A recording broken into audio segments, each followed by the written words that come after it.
Hello, everybody. Hi. Welcome to Enter the Abyss. Just another glorious day here in Utah. Yeah, we have Cold as hell again in April. Yeah, fuck. I don't know, man. The weather's awful. It's gonna be 80 degrees in a week. Yeah, for a week, and then it'll drop down to 45. Send help. We're all flooding here in Utah. Literally. Mountains are falling off the mountainside, or houses are falling off the mountainside. Beer is proof God wants people to be happy. Exactly. Especially this beer, which is called Moose Drool Brown Ale from Big Sky Brewing Company in Montana. Yeah. About can this is 10 years interesting. ago, and apparently you didn't believe me. Well, it was so specific. You're like, 10 years ago, I bought some Moose Yeah, Drool. I remember. I was driving to go pick up my cat in Montana. I couldn't Long tell you story. what I was drinking 10 years ago. I just remember it was like Moose Drool. Like, it stuck out to me. I'm like, I'm going to buy it. I guess this beer would stand out to you. But yeah, welcome to Enter the Abyss. We're going to start off with a pretty heated debate because Clete changed his entire life. His entire fucking No, I didn't. life. Not at all. So, I always remain the same. I have principles. okay. But I got a text the other night because Clete went and saw the new Evil Dead Rise before Yeah, I was me. really excited about it. Very excited. We went and we got dinner. We went and watched it on a nice Sunday night. And the movie was god-awful. I fucking hated it. I hated that goddamn movie. Yeah, I literally left angry. I sent you a message. It was like, it's ass. It's the worst thing. Yeah. And I was going to see it the next night. It was last night that we went and saw it. I thought it was amazing. I thought I was watching a scary movie. It ended up being liquid ass. It was so good. I don't know how you could say it's good. I don't know how you could say it's so not. I asked you this off air, but did you think it was better than the original remake? No, Okay, did you think it was better than the first Evil Dead? it won't happen ever. Okay, do you think it was better than the second Evil Clete, Dead? it was good. It was a good So movie. So you're I saying it's the enjoyed worst it. movie of the franchise? I would no.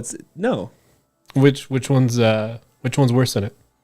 See, Okay, first of all, it's a fucking shitty Okay. film. so when you phrase it like that, it wasn't my favorite of them, but I still thoroughly enjoyed it. I thought it I was. left happy. I was laughing. So it was great. I thought the character development was just shitty. Everything was on the nose, or even like the Hey, start. whoa, like, spoilers. yeah, there's not really going to be a lot of spoilers there, but everything was on the nose. There was this weird intro at the start that was 5 minutes that somehow tied back to the end of it, which was shit. Well, you had to know how it started. No, I don't. It was Jesus like Christ. it was like they're filming two different movies and they linked it at the end, and I'm just like, I wrong. don't even care. You're just wrong. Yeah. So You wouldn't know a good film if it smacked you on the ass. we've already Clete. logically talked through it, and you and I both agree it's the worst movie of the franchise yet. Okay, it's not okay. You're phrasing it terribly. You might think it's the worst in the franchise. It's not the best. I don't think I like the other ones more because it's the original. I still enjoyed it. My biggest gripe is while I was watching it, I didn't feel like it was an Evil Dead film. Okay. I mean, I mean, to the me, Deadites were pretty classical Deadites, though. You have to well, admit. the thing is, when it comes to the Deadites, it's all about psychological torment. Like in the first film, there was a lot of weird shit. Like it was just fucking with Ash the entire time. They were You're there just saying to that fuck she with him. wasn't psychologically tormenting her children the entire time? Bro, come on. Were you paying attention? No, it wasn't Did you the same. sleep? It wasn't the same. It wasn't the same. It was like in the first one, it was like weird shit, like Right. pictures looking at, like watching you like while you walk through it. The moose statue laughing. It was creepy, and then Ash first one was forced great. to murder his whole friends, and Yeah. it was a traumatic experience for him. I'm just saying, it was a great movie. I didn't think it was awful. Like, do I think it was the best Evil Dead? No, far from it. The original, you won't beat it, ever. It's phenomenal. I went in there expecting it not to be the worst film of the franchise. Okay. So I can agree with you there. Fine. But when you text me saying it's the worst shit I've ever seen, liquid ass. Yeah, I literally will never watch it But again. here's the epitome, though. Let's switch this, because what else did you watch, Clete? We just, From whom? Me and the girlfriend just ended up watching. Girlfriend, dude. You're married. The wife, yeah. Sometimes I forget. Knock at the Cabin by M. Night Shyamalan. By who? And I like the film. Clete watched an M. Night Shyamalan. This funny. we just made I podcast really liked history. it. I really liked it. 'Cause, I haven't seen it. I would never have watched it on my own because I hate Right. the man. But she picked it, and I'm like, it's okay, honey. Like, we'll watch it. It's okay. I hate the fuck. Clete, that is And, true love. You know it's true love. And so here's the thing about the movie, right? There's no twist at the end. It was Well, I haven't seen it. No spoilers. yeah. I'm not gonna spoil it. It was good, man. Like it was So it wasn't like an M. Night Shyamalan plot twist, is what you're saying? Like, yeah. There was no plot twist. It was to the point, and I think it was very psychologically thrilling. Okay. I really enjoyed it. So it's funny though, because I actually like when the previews came out, I'm like, you know what? I think Clete's right on this one. He's not. It's not going to be good. So I never saw it. This is so weird. It's fucking odd. What happened, dude? It pains me to say it, but I'm an honest guy, man. This is the glitch. I try to approach every movie in a non-biased way, and I really enjoyed Dude, it. this is the glitch in the Matrix right here. Like you watched and enjoyed an M. Night Shyamalan film, and you hated an Evil Dead film. I will say though, I know we're kind of like this is probably the biggest tangent we've gone on. Oh yeah. But I watched a movie, Beau is Afraid, from Ari Aster. You brought that up, dude. If you want to watch a mind fuck of a film, go see this. It is 3 hours of just, you leave going, what happened? What did I just sit through? I don't know if I liked it or not. I really don't. I can't say. I just can't even talk about it without spoiling stuff, but just go watch it. Well, guys, put in the message in the comments if you've watched the newest Evil Dead. Yes. Who is right here? Is Clete right on it was just a bag of ass? Or is Britton right by saying it was the best, worst movie of the franchise? Best, worst, Jesus Christ. Or just tell us what your thoughts are and why. You know, did you like it? Did you not like it? But we're going to get started on the Iceberg. We're on tier 8. Almost at the end of this thing, and I think Clete and I have both agreed that we're kind of over it. So yeah, we're gonna jump into tier 8. Oh, I guess we should probably talk about what tier 8 is. Oh yeah, you gotta read the little excerpt.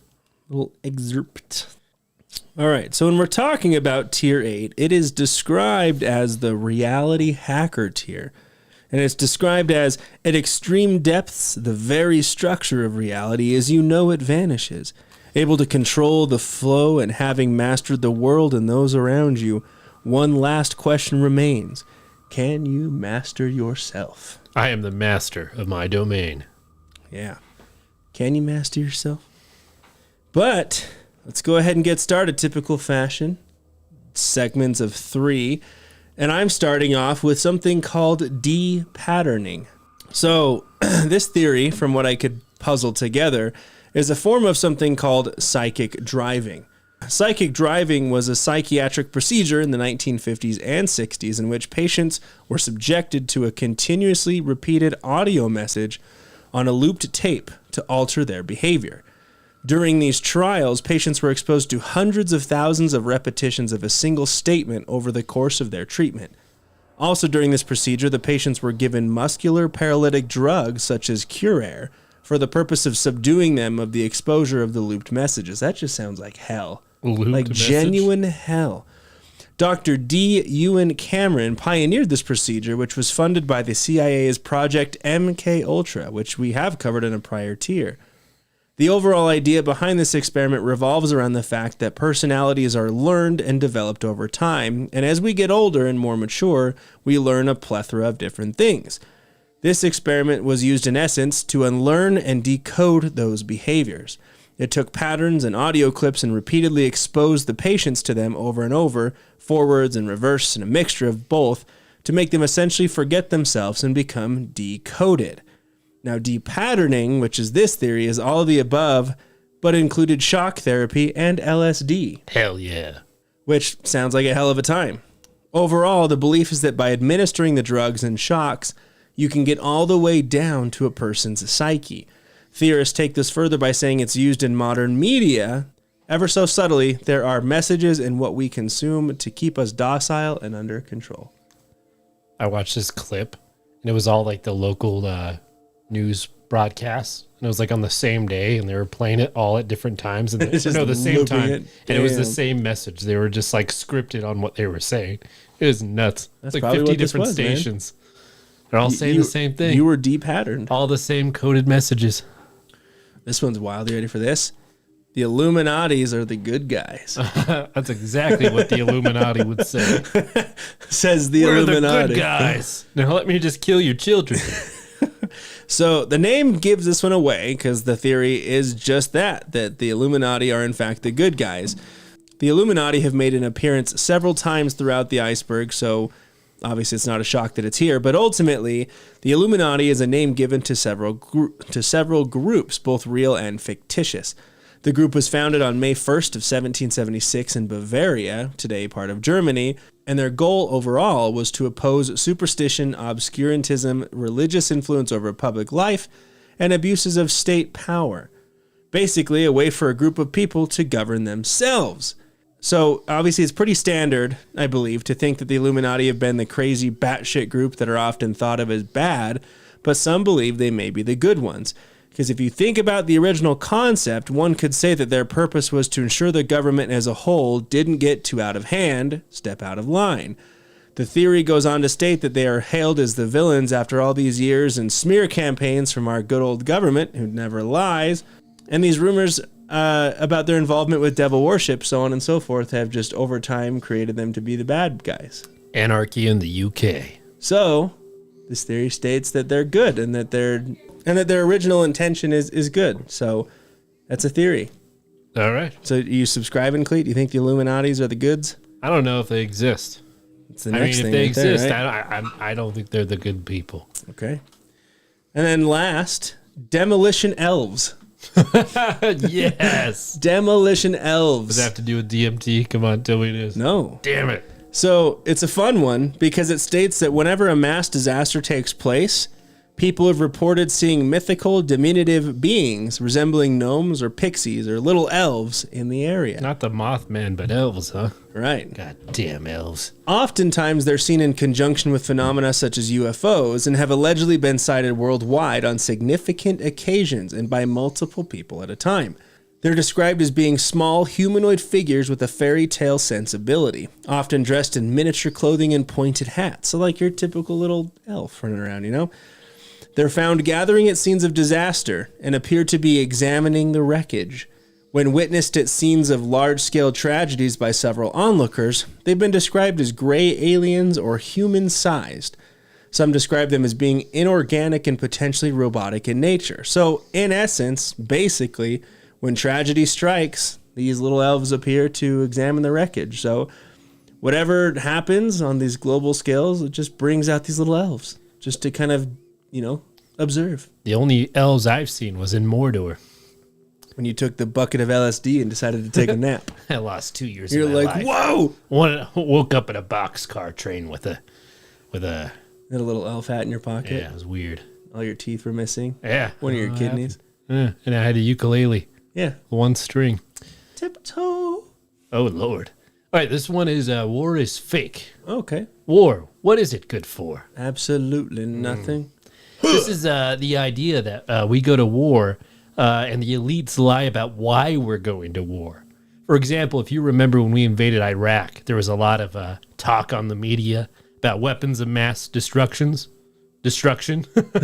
Many destructions.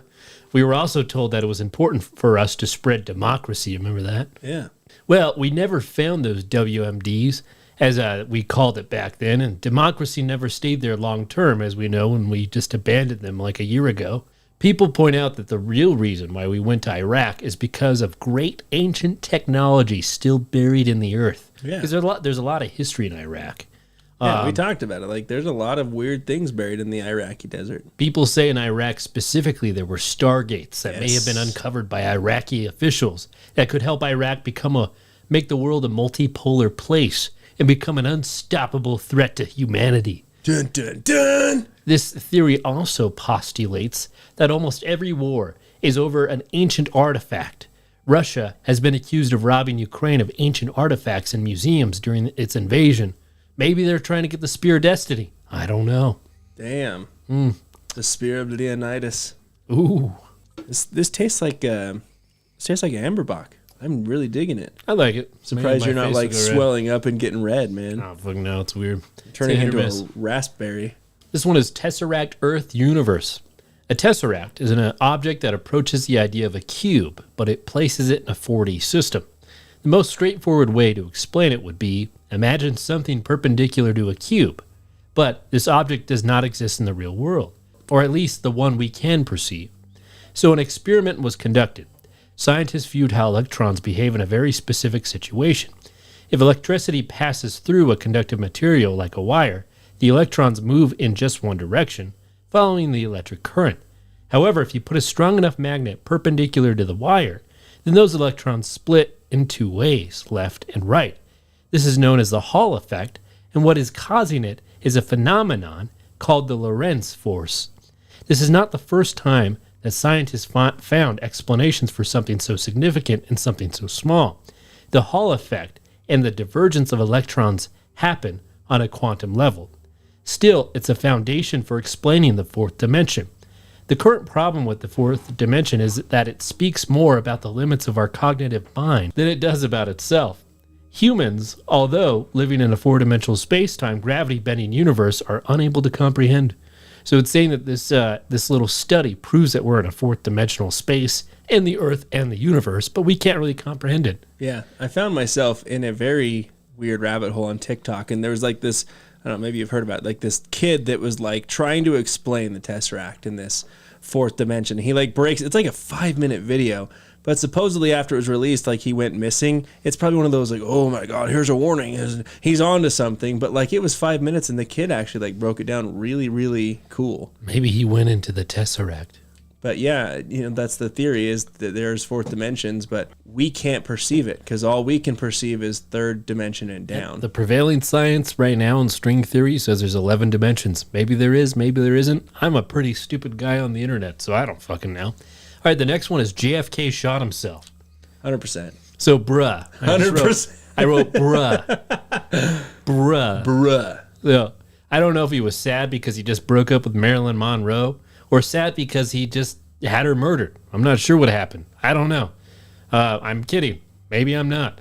Or maybe he was about to break up with his wife because she found out he was having an affair with Marilyn Monroe. I don't know if that even happened. What? Who the fuck know? This theory suggests that there was a giant cover-up to the JFK assassinations because, I don't know, we didn't want to be embarrassed by the whole ordeal in front of the Russians. And Lee Harvey Oswald... And Lee Harvey And Lee Harvey Oswald was actually, in fact, the patsy. Like, I don't fucking know, man. That's just ridiculous. Dude, do you know how many theories are around the JFK thing? We could do an entire episode alone on JFK theories. 100%. As far as I'm concerned, if there isn't a conspiracy, declassify all the documents, government. Oh, like, if there isn't snap. a conspiracy, just declassify them. You know they were supposed to. Like, I think it was when Trump was in office. It wasn't really? his decision, but it was like 4 years ago. They were supposed to declassify the docs. And what they happened? pushed it back 20 years. Like, they have declassified most of them, but there was like a significant portion still left. And for whatever reason, they decided to push it back another 20 years. That's not Pretty sketchy. sus. Like, unless you're hiding something, That's not sketchy. why are you hiding it from the public?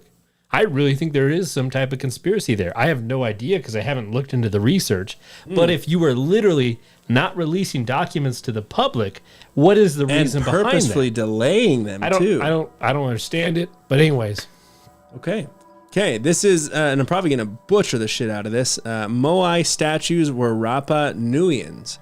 So the Moai statues are more commonly known as the Easter Island head statues. And they have some pretty goddamn cool theories surrounding them. This one's probably my favorite. So the history of these amazing statues starts somewhere between the years of 1250 and 1500 and are monolithic human figures that were carved by the Rapa Nui people on Rapa Nui, or Easter Island, in eastern Polynesia. Almost all of these statues have enlarged heads, which comprise of 3/8 the size of the whole statue and have no legs. They're said to resemble the founders of the island. However, this theory has another suggestion, which is that these statues are the original founders, and what we are seeing is their fossilized remains protruding from the ground.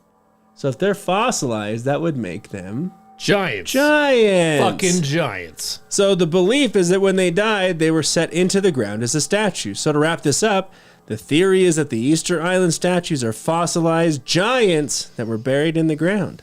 Fucking giants. What a crazy big theory. I think it's the truth. It's exactly what happened. So that's a really cool one. I enjoyed that one. This one's out there. It's Math Hacker. All right, let's hear it. Math. This theory gives credence to the idea that numbers basically have the power to alter the universe or perception of the universe as we know it. Let's do some math. So if you think about it, right, we use math and numbers to determine all sorts of shit, right? Like speed of light, physics, basically anything relating to how things work on a quantum level. Theorists go deeper to state that numbers, if used correctly, could alter the way our universe works. So this plays very heavily into prior theories about us being in a simulation or a matrix, which would ultimately run off of numbers and calculations and all the sciencey shit. Math could be a method to hack the universe, and all that we perceive is the foundation for what this theory means.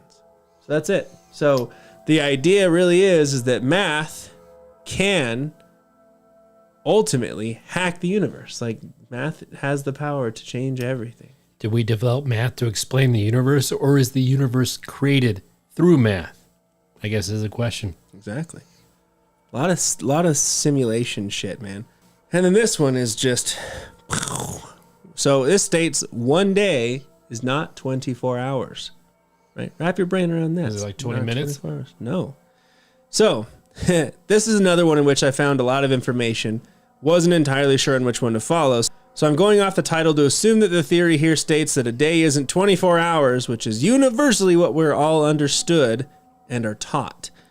I did find a few examples of why this might be, so let's jump into it.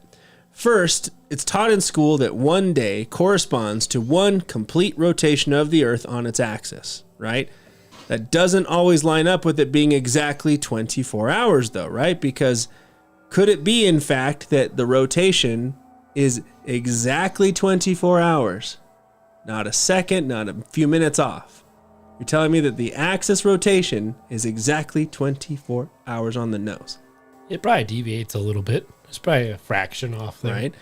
So, you know, and it's not even just seconds either. Like, some are actual minutes, right? So if you think of every single day where it's deviating by a few minutes, every day could vary in time, right?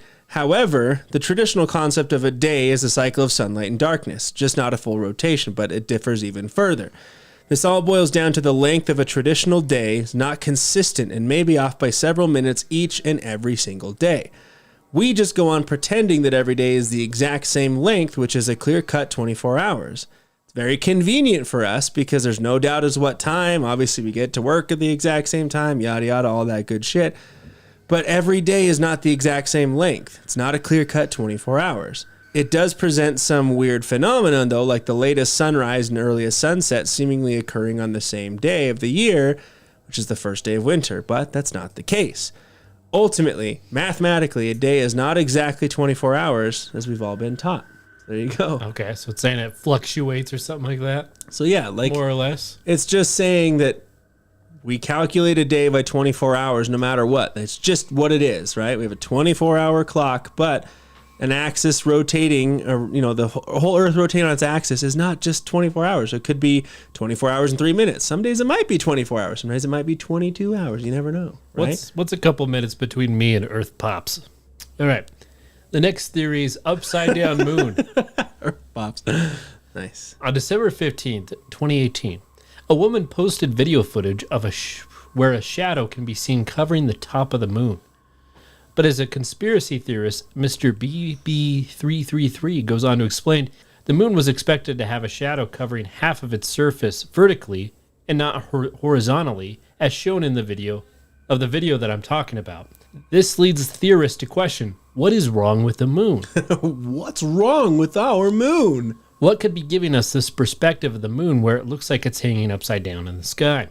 The internet speculated, one person saying, has the moon moved or something? Another argued, the earth is wobbling to and fro, just like the Bible says it would. We are living in the end times.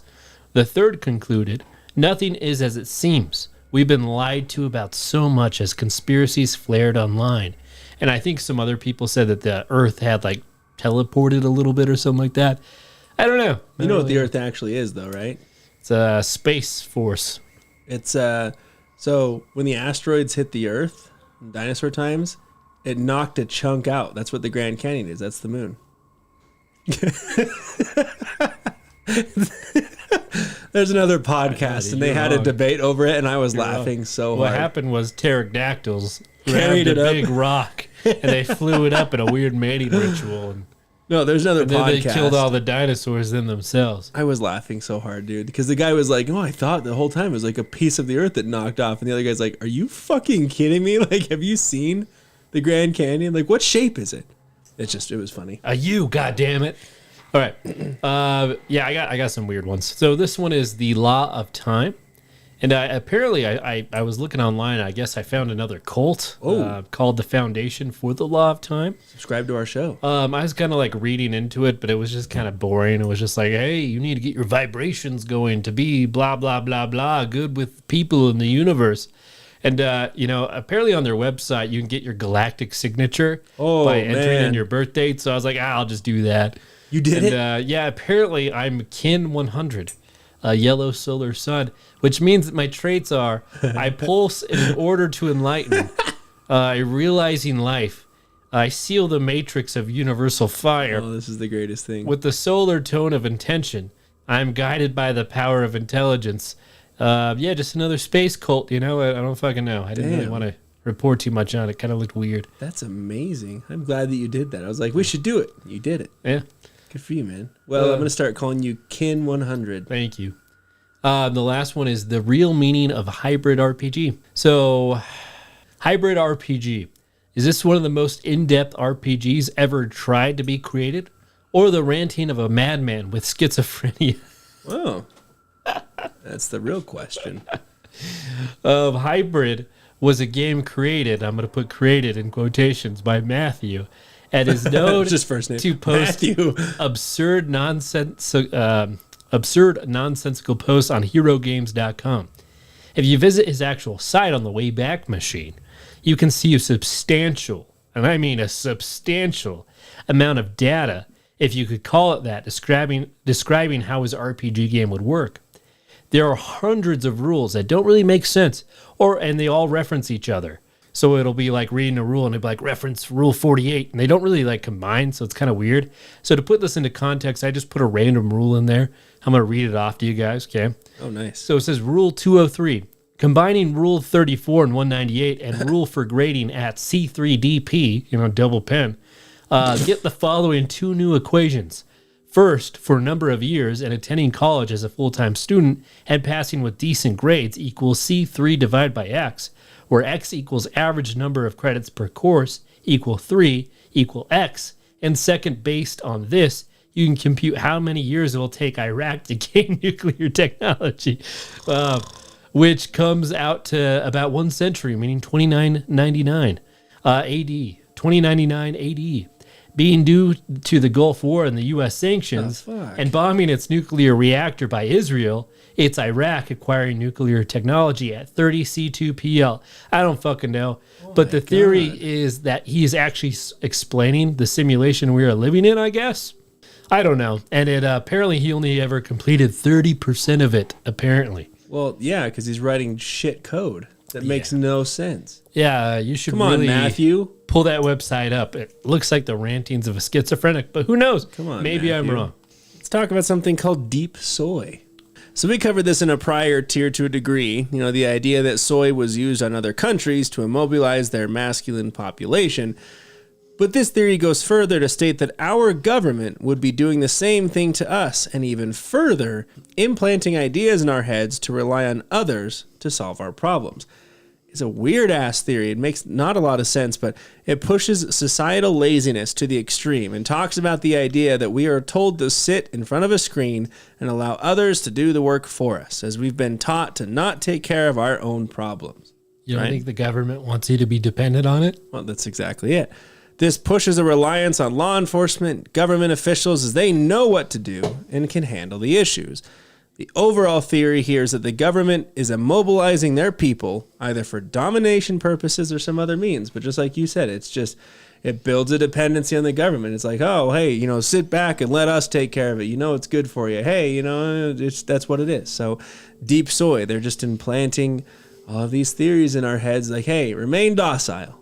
Okay, source code for the human brain. And you want to talk about a bitch and a half on finding information. I couldn't find a fucking thing on this. So I'm going to make an assumption here, and hopefully I'm just close enough, right? First, we need to understand what a source code is. Source code, in computing at least, is any collection of code with or without comments written using a human-readable programming language, usually as plain text. The source code of a program is specially designed to facilitate the work of computer programmers who specify the actions to be performed by a computer, mostly by writing source code. The source code is then transformed by an assembler or compiler into binary machine code that can be executed by the computer, yada, yada, yada. It's then available for execution at a later time. Ultimately, it's been defined as the preferred form of the work for making modifications to it. If we're to put in the next piece of this theory, that being the human brain, I would assume that the theory states that the brain has a preferred code, and when accessed, it can be manipulated and controlled to act or perform in any way. Basically, it's another mind control theory, from what I can understand, based on the idea of finding the preferred coding mechanism to control it. So, just like the brain in a jar, if we're all brain in the jar, then obviously there's a source code that is the perfect operating principles for us, and if you hack into it, It's Windows 95. That's the source code. yeah. So this one is called Tibetan slut stocks, or prostitution stocks, we'll call it. Prostitution, this theory is based around prostitution and the rate at which it occurs in Tibet. So just a brief history, Tibet is controlled by China, or at least China likes to tell Tibet what to do, and Tibet doesn't really like it or care, especially when it comes to prostitution. It's really what this is, man. You can't tell us not to do that. No, literally, it's like we're gonna do it. You like, can take our Dalai Lama, but you're not going to tell us not to pay for sex. So prostitution obviously is illegal in China. And Tibet's like, we're good with it here, so deal with it. So how rampant is prostitution in Tibet exactly? Well, according to some of my studies, and supposedly in some cities, upwards of 10% of women are involved in prostitution. You're like, 10% is not that alarming, right? But if you think of your city and imagine 10% of that population, might put things into more perspective, right? That's quite a lot, 10%. Because of the illegal nature of it, they have to perform in secret, mostly in the form of massage parlors or spas. You got to keep that under the covers. No one knows what happens in there, even though you know what's actually going on. Now, the 10% statistic I talked about is only inclusive of those rings of known prostitution, which means that the numbers are actually going to be higher because there are several rings that we don't know about there. Theories here play into the fact that elitists and government officials who do not so great things, input Epstein reference here, China is aware of what's going on and lets it happen because it's appeasing to their widespread clientele. So people of power are not wanting things to be done about it, so nothing's being done. That's the theory. But, yeah, I'll go stop that over there. I'll head over right now. You were there for a while. With my cash. You were there for a while. Yeah, they give a damn good massage. You look really happy. I visited Are you drunk? 6 massage parlors. There was 24 hours. I need to nap for 12 weeks. Yeah, so that's the theory. So lots of prostitution and nothing's being done about it. But Clete, you're up, bud. All right, this one is fire is alive. Fire is alive. This theory believes that fire is alive. However, biologists disagree as they define that life has the following characteristics, which fire has a few but not all of. First one is order. That means they are made out of separate parts that function in an order fashion when put together. So, for example, cells form tissues, which form organs, and then organs form systems.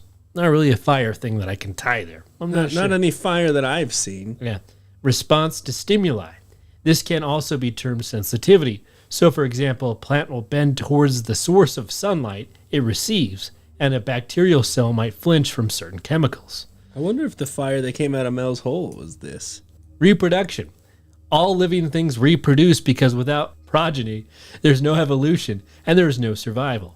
Maybe fire can reproduce. I don't know. Just hops to the next tree and gets all the shit fucked up. Growth. That's what Growth and development. All living things are encoded in their DNA and they grow and develop into a specific fashion. I don't know. Regulation. Living things have a system that allows them to regulate their responses to the environment and other pressures. Think of blood supply and oxygen. Maybe fire does that. I don't know. You never know. Homeostasis, the ability to maintain a steady state such that the ability of the human body to maintain our internal temperature in a steady range. And then energy processing, the use of energy to drive the processes that the organism needs to live and thrive. So, like, I can see fire maybe hitting a couple of those, but not all of it. Who says, like, we know 100% the fire's not alive? Maybe it is. Maybe in the fourth dimension. Yeah, I lit a fire once in my backyard, and I just heard, "Hello, my child. Jesus here, and I want to share the gospel with you." You can't tell anyone about this. Yeah. No cryptic Reddit comments that we're going to leave questions unanswered. With no follow-up. Pissed me off so bad. You always bring it up, man. Yeah, it was funny. I talked to Jesus several times. He Until kept I asked visiting, him and to I asked stop. him to stop. But I can't disclose what we talked about because it's just goddamn critical. Eating food makes you age. So some studies have shown that a 30% reduction in the amount of food on our plates, i.e. calorie restriction, has been linked to longer, more active lives. So you're saying if you stuff your face, you're going to die faster? Maybe, hang on. This has been replicated on animals such as worms, flies, rats, mice, and monkeys. It would not be such a large leap to assume that this applies to people as well. Now you can draw your own conclusions as to why, if these studies apply to humans. You could say that gluttony leads to other health problems, which is why you would age and die faster. But others point to cell production. Another idea is that your telomeres cause aging. That is, each time a cell divides, the DNA in your cell unwraps and the information within is copied. Because of how the cells divide, that very last bit of the chromosome, the telomere, cannot be completely copied. A little bit of it is cut off. It is thought that as a cell divides, the telomeres become shorter and shorter each time until they are gone. At this point, the so-called real DNA cannot be copied anymore, and the cell simply ages and is no longer able to replicate. The more you stuff your fucking face, the more this process happens, which speeds up aging. God damn, Clete. Yeah. And the last one is Antarctica prevarication. I said that fucking wrong. Prevarication. There is something strange afoot when it comes to Antarctica. You don't say. Did you know that after World War II, there was a treaty signed by multiple nations banning the normal way person to go to Antarctica unless they had express written approval from the government? Why? There has also been claims from people viewing Google Maps to have found pyramids on the continent, which experts from globally have said to be mountain passes or just mountains. But it looks like a pyramid. It's just a mountain I pass. see a fucking door right there. Like, no, pyramid. It's the doorway to mountain. Agartha. So could there have been an ancient civilization that called that place home when Antarctica had lush forests? It's Hitler's doorway, man.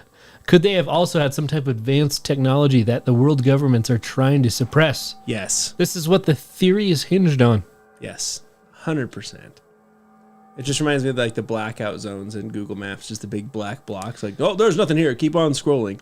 So this one is 1800s technologies. So this theory is actually more of a what-if scenario than an actual theory. But looking back to technology before electricity was a thing, it's pretty fascinating. One of the factors back then was the use of spirituality. For example, the dowsing rods, right? As we've covered a few times, dowsing was the practice of holding rods out and having them point you in the direction of water or other spiritual encounters and sights, depending on who you asked. There was also prototypes of a form of sunglasses that when put on, you could supposedly see the aura of whoever you were looking at. So the thought process here is, what would technology look like today if we had continued down this path and had never found electricity? What would our world look like today? Yeah, we would have been 100% better. It is weird though, like had electricity never been found, obviously we wouldn't be able to do this because, technology, but like we're all just walking around with dowsing rods and sunglasses. I can see your aura. Let me hop on my horse. And now the light is gone. Right? Okay, the next one is door dogs. Yeah. So this theory, or rather phenomenon, originates in Africa and is a foreshadowing of someone's death. The theory goes that when the doomed individual passes through a threshold, such as a doorway, they're accompanied by a small, silent dog that can only be seen by others and not the doomed individual themselves, as no one can see their own dog before they die. So like if someone was leaving a house and they're like leaving to get in their car and you see a little dog, you're like, hey, whoa, what's it? When'd you get a dog? And they're like, what? I don't have a dog. See ya. Get in a car wreck. Yeah. So that's the thing, is like there's a lot of beliefs that there's these little dogs are signaling death. And there's some like cultural beliefs that it's not like a negative thing, but it's kind of more of like a peaceful, like, hey, this is your spirit animal guiding you to the afterlife. And it's just a beautiful little dog here to carry you through the gates of hell. So yeah, it's a door dog. So if you see someone leave a doorway and they're followed by a dog that they can't see, they're going to die. Buy life insurance quick. I think that's the next, nice, Clete. I think that's the next Final Destination. Like, wait, what's your social? Real quick. I just have this really bad feeling something's going to happen to you. I'll buy life insurance. I'll beneficiary. And then lastly is the one-worldness. One-worldness. Yeah, your facial expression gives it all away. And it's another one where it's just all over the place. Like, if you just Google this shit, like, nothing comes up. I mean, there's a few different possibilities, but what I did find and piece together, again, I'm hoping I'm close enough, but the basic idea is that the world itself and all who live on it are part of one big shared experiment, for lack of better words. When you think back in history and events that have happened, it's usually pinned as an isolated incident, and then we learn from it and move on, hopefully to do better. But this theory states that they aren't isolated incidents, but all part of the grander scheme of the world and its ultimate experiment. So like, we're not learning from the mistakes because we can't, because it's all the same thread. We're all on the same experimental pathway, and that it's all the exact same thing. And it plays heavily into the simulation theory again, as most of these do. But yeah, it's just this one big experiment, and we're not learning, and it's just all one. Well, goddamn. Yeah, I'm telling you, man, this theory, like we're on tier 8, and it's like, this plays into every other theory we have, and it's just kind of a slight deviation. I thought like we'd have to like get new laptops after experimenting in these theories, but like they're getting like... They just tell you go to this website and the FBI comes in your house, you go to jail. Get swatted. It's like, holy shit. You sick son of a bitch. What are you doing? I'm researching for my podcast. We're on tier 9. Leave me the fuck alone. This one is Fukushima Gateway. We all remember the Fukushima disaster, where one of the largest earthquakes in Japan's history caused a giant tidal wave, which caused the Fukushima's nuclear power plant to go into a full-on meltdown. The backup systems intended to stop a meltdown also went offline due to damage, and they were at risk of a full-on disaster. They ended knocking down the area so they could fill it up with seawater as a last resort, and thus luckily avoided this outcome. This theory, however, speculates that this was all done intentionally as a large energy burst took place. This conspiracy concludes that it was done to open a dimensional warp gateway so someone could travel through it, or some being could come to Earth, maybe bringing in Godzilla. And this one is lottery exists to catch time travelers. I was just thinking about this the other day. Yeah, because how many people are like, I'm going to go back in time and like make a lot of money, win the lottery. I was just thinking about March Madness, and apparently getting a perfect March Madness bracket is 1 out of 9 quintillion, which is a 1 with about 18 zeros behind it. Prizes for a perfect bracket can range between 1 million or to the year when Warren Buffett put up $1 billion prize for someone that could do it. If you can get something 1 out of 9 quintillion and they're like, here's $1 million, I'd be like, dude, you're giving me $1 trillion. Yeah. The odds of this happening, like you said... We don't have to pay to play. It's free, man. I understand, but you just did mathematical, almost impossibilities. Yeah, I've always thought that this was a trap for time travelers because, again, it's like the odds are stacked against you. Like, how the fuck did you do that? Tell me, really. You can't. The human mind can't even fathom those odds. It would seem to me that if you won this, you're either the luckiest man to have ever lived in the universe, or you cheated and are a time traveler, in which case you're more likely, which in this case would be the most likely explanation. But here's the thing, though. Like, real question, though, on time travel. If you saw the outcome and then went back, it could still change, right? Because the theory of time affect it, you know? Well, you didn't butterfly nothing. I think that if you came in there and won that bracket, they would just kidnap your ass. You a just perfect one? 100%. You would end up in a dungeon. Yeah, because they'd be like, okay, I need you to do this now. Yeah, like here's your $1 million. It's just in that room in that briefcase. Go ahead and open it. And it's just all like iron bars drop from like the door. It's got a little like hair trap. Warren Buffett, no, leave me alone. He's like, Here's what your happens? $1 billion. Me and Charlie Munger need to know. Good luck spending it in this concrete cell, you motherfucker. What happens in the future, my guy? I just got lucky. That'd be the worst. That is true, though, right? Like, that's crazy. Yeah, Because, like, what would you do if you could time travel? First thing you do, I'd go back and buy, like, a fuck ton of land. I would just mess with one person. Mild inconveniences. Yeah. You just go back to mess with people. I'm like, I'd go back to make billions. You're like, I'd go back and fuck with Minor people. inconveniences. Anyways, the next one is psyops don't exist. They're really just self-fulfilling prophecies.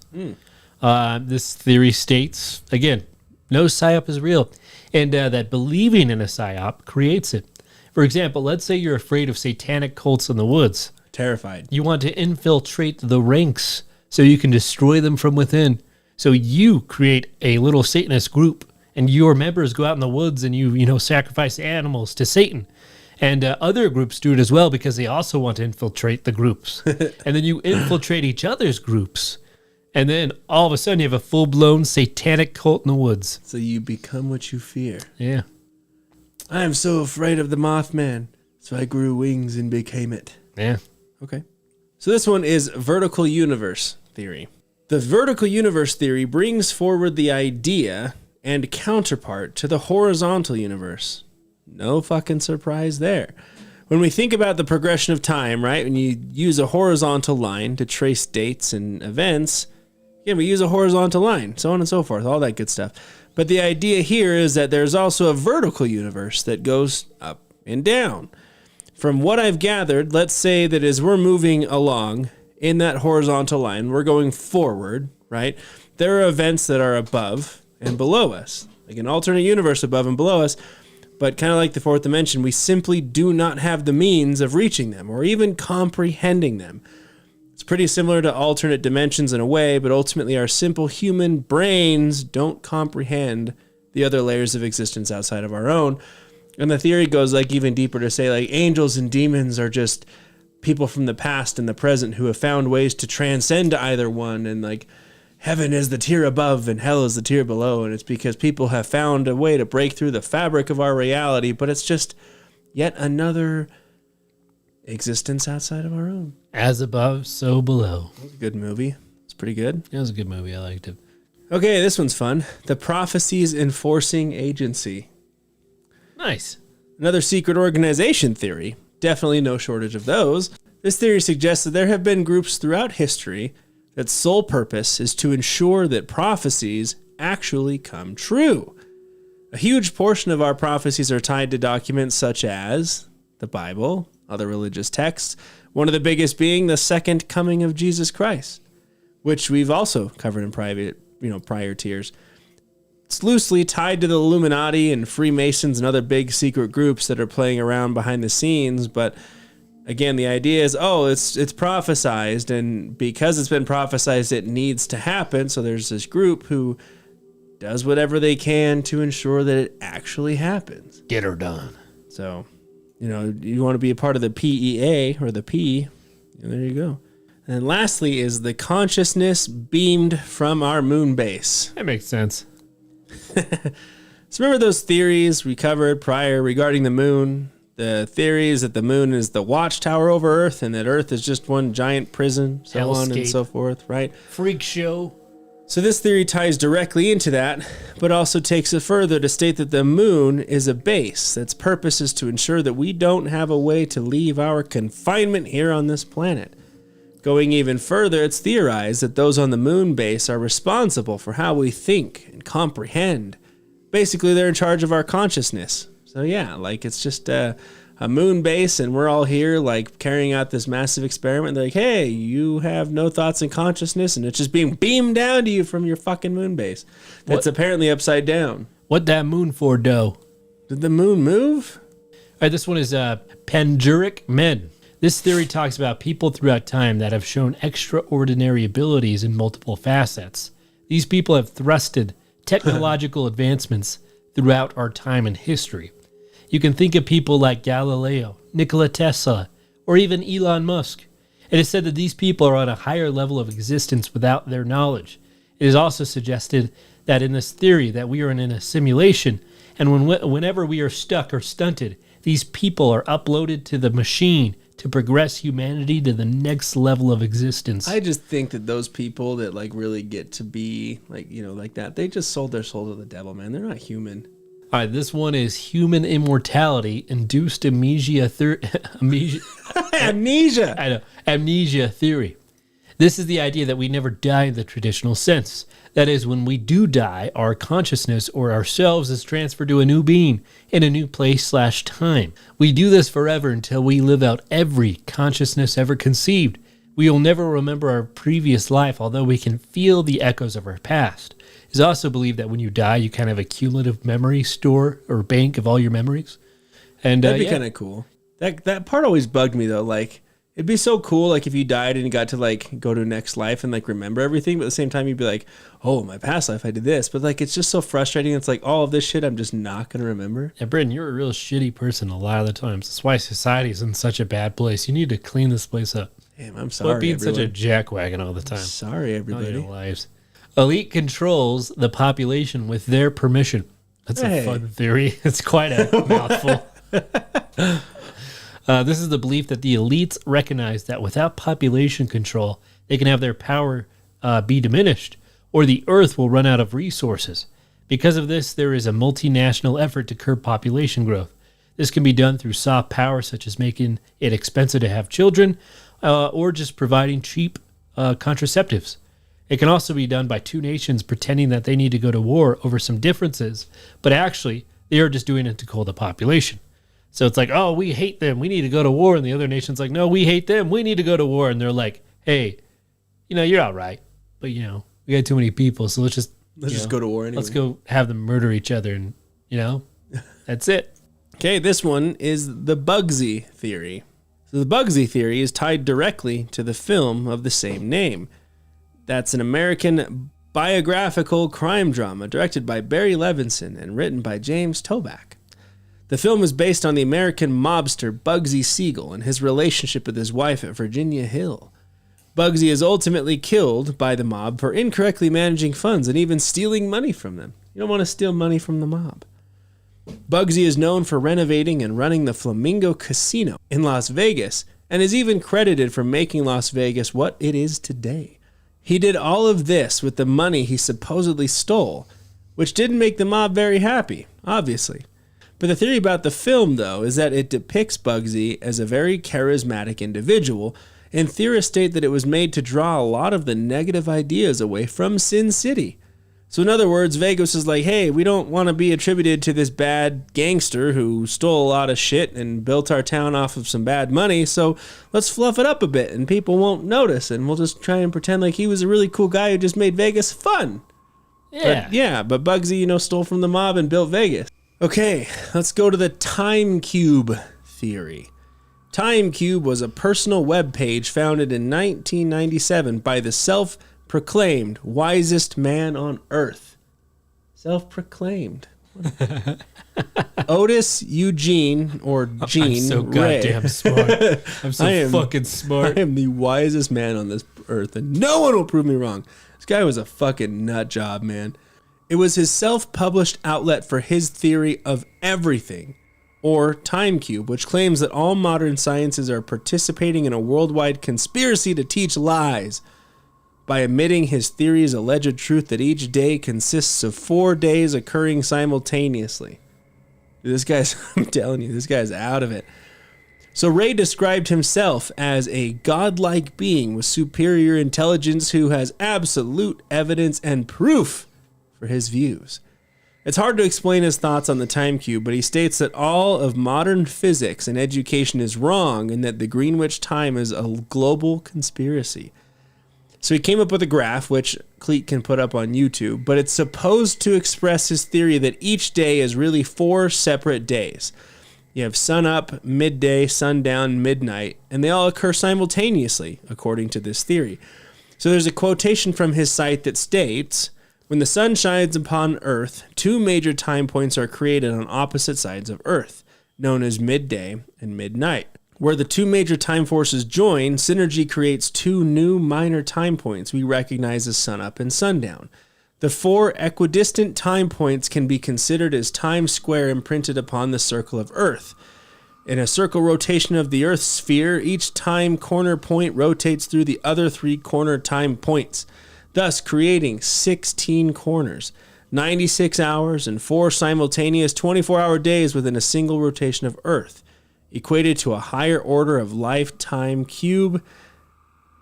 Anyway, so the guy is a nut job. So he's just saying that like 4 days happen every single day. And like the points like just cause sun up, sundown, midday, midnight, all to happen at the same time. And it's funny because a fun fact, he offered $1,000 to $10,000 to anyone who could prove his views wrong. I don't even know what your views are, man. But he died, so no one's claiming that money. God damn. So anyway, but my last and final theory for the night is the technocracy theory, or AI is in control of the world. Might be, man. You never know. So we have covered, again, various other theories that are similar in the fact that technology is taking over and that we're all so reliant on it. But this theory specifically states that there's an AI that's in control. And as we have progressed through time, those in power have built machines to tell us what to do. As time has gone on, our decision-making has been taken away as everything has already been decided, such as the outcome of elections and so on and so forth. We just don't realize it because the AI has completely taken over. So no matter what we think we want, no matter what we think can happen or what we can influence, the AI has it already planned out, and that all of our decisions are replaced by comfort, I guess, because it's already been decided, and we're just kind of here living along, just kind of going through the fucking motions. Come on, AI, make me presidente. All right, the final three. This one is Wetico. So we as a species are in the midst of a massive psychic epidemic that has been brewing in the cauldron of humanity from the beginning of time. Big batch of LSD is being brewed. This psycho-spiritual disease of the soul, which the Native Americans have called the Wetico, can be thought of as a bug in the system. It informs and animates the madness that is playing itself out in our lives, both individually and collectively on the world stage. Native American mythologies portray the mythical figure of the Wetico as a cannibalistic spirit who embodies greed and excess and can possess human beings. It's a fucking Wendigo. Yeah, similar. The Wetico was once a human being, but its greed and selfishness have transformed it into a predatory monster. It's literally the Wendigo. No, they're two different things. All right, this next one is Bald Society. Sorry, bro. And I'm just going to take an excerpt. I'm going to take an excerpt off of Reddit. And we do not condone this at all. We do not support this point of view. But I'm just going to read it. Have you ever seen a bald man? Yes. Look at right now. Of course you have. Because they are running the fucking world from behind closed doors. They are lizard people. Isn't it obvious? If you're a bipedal lizard person, you need to masquerade yourself as a completely normal, non-suspicious individual. You need a skin suit, like what Buffalo Bill was trying to make in Silence of the Lambs, because he, of course, believed he was bald, hairless lizard person himself. I'm so glad Thomas Harris brought this to public attention. He's like the guy who did the lizard conspiracy. But anyways, at the risk of his own safety. The only problem with these suits is that they don't have the intricate biological processes of hair erection, that's what he wrote, and production installed in them, like the beautiful skin of Homo sapien. Lizards can't grow hair themselves, so they have no clue how to create this technology. Think, throughout history, who were the influential bald people? That's right, Christian monks. They would tell you it's because they were slaves to Christ, but they were only slaves. Here is us. Sucking on the fat all right. So apparently, sucking on the fat chodes of them lizard monks, feeding us their lizard religious paraphernalia. How do you think they survived all those Viking attacks? Oh my God. They removed their human suits and ate the Viking souls. Their human suits. Like a python swallowing a mouse in its entirety. Good Lord. They would only keep the Vikings' hair, to glue to the side of their heads. Eventually, people grew used to their bald heads, and they're no longer needed to glue small amounts of hair onto avert suspicion. But they can't fool me. I see right through their lies and deceit. My That guy does God. not have schizophrenia, I swear to God. What time did he write that? He's like, I mean, the fucking Vikings, that's a new chapter in history. Just like ripping off the skin suit, swallowing Vikings whole. My God. And the last one is water's not from Earth. What? This is just people think that water came from comets, which I think is a dumb theory. Comets? I didn't really go into it that much. That's pretty much it. I'm done. Clete's We're done. So water was done. brought here from comets from space. Yeah. That's a But like, theory. isn't Earth from space too? Like, Isn't everything from give space? it- I We're don't all give a in damn. space. We're on a like fucking of course floating water's space from rock. space because it came from hydrogen from space, where the oxygen came from space, and they combined to make sweet, sweet love into water. Dude, we're on a floating fucking rock in space. And nobody cares. Nothing matters. Let's go watch TV. Why? So we can get some more deep soy embedded into us? Yeah. You must have someone else handle your problems. While we were ran by the lizard bald people. Okay, well, that is part 1 of tier 8 of this conspiracy theory iceberg. We're getting fucking close. Only To the 3 end more of this episodes, thing. yeah. Or No. 4, 5? I don't fucking know anymore. 5 episodes, because we wrap up tier 8, then we've got tier 9, and then tier 0.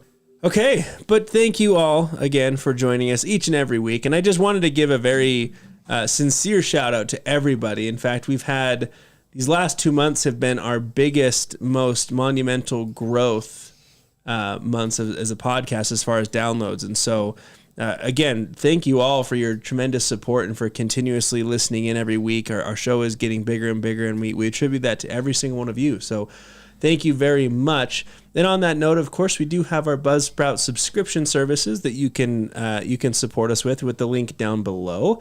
Currently, we have 5 subscribers, and thank you all to Mothman, Devin C., Conklin family, Haley, and Lou. Your monthly subscriptions do help us out. If you want to support, click the link below. Keep getting us out there. It really helps us out. And again, just thank you from the bottom of the abyss for all your support. You're watching us on YouTube. Please like, share, and subscribe, as it really helps us get us out there. And we are working to get video on the podcast this year. We'll see what happens. What? And a quick reminder before we go off, let us know what you thought of The Evil Dead Rise if you've seen it, because Clete is completely wrong. Yeah, bullshit. And as always, thank you for entering the abyss. Until next time.